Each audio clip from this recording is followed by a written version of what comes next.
नहीं मेरे बेबी, ये मैं नहीं कर रही।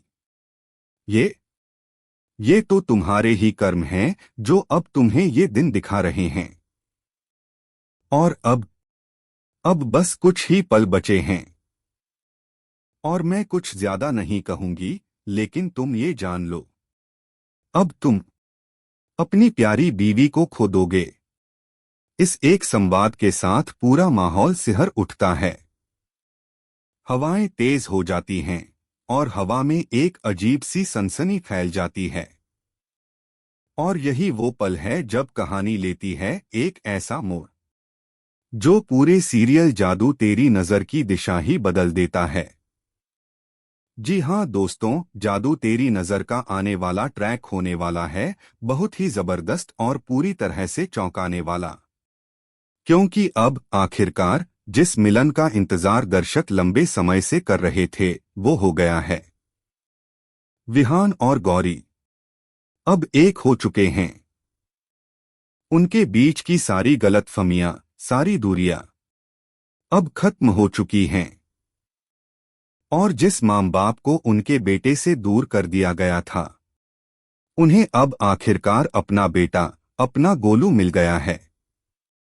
लेकिन ये जीत इतनी आसान नहीं थी, क्योंकि इस सब के पीछे एक खतरनाक दुश्मन खड़ी थी, मोहना। जी हाँ, वही मोहना जो हर बार एक नई चाल, एक नया जाल लेकर आती है। वो अब भी पूरी कोशिश कर रही थी कि किसी भी तरह गौरी और विहान को रोका जाए।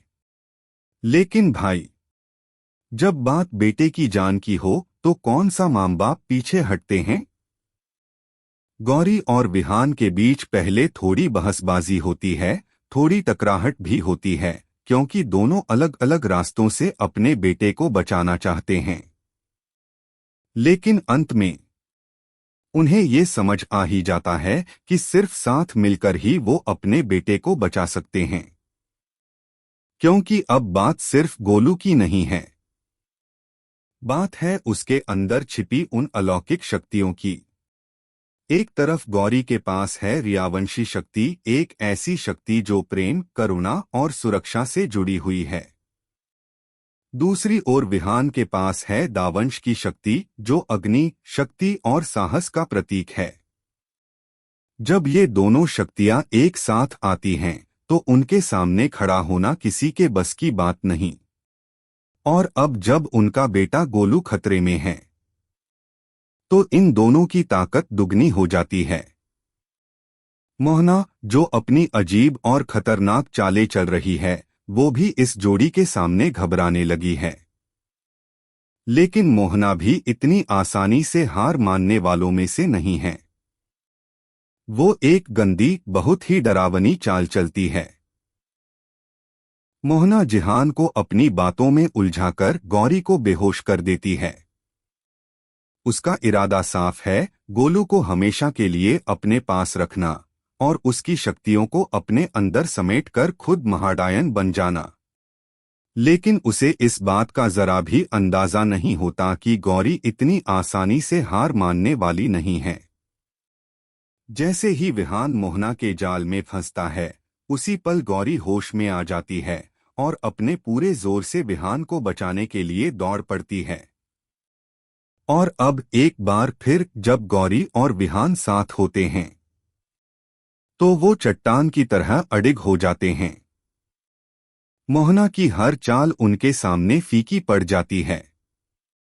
मोहना का अंत अब तय लग रहा है।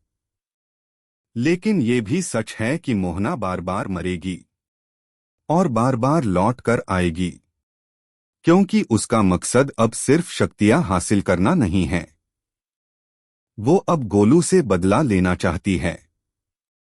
और वो गोलू, जो छोटा सा, मासूम और प्यारा बच्चा है, वही अब इस डायन के लिए सबसे बड़ा सिरदर्द बन चुका है। गोलू की मासूमियत, उसकी शरारतें, उसका अंदाज इतना प्यारा है कि उसे कोई भी देखे बस देखता रह जाए। उसके अंदर एक अलग ही चमक है। और शायद यही बात मोहना को सबसे ज्यादा डराती है। क्योंकि एक बच्चा जो प्यार से भरा है, जो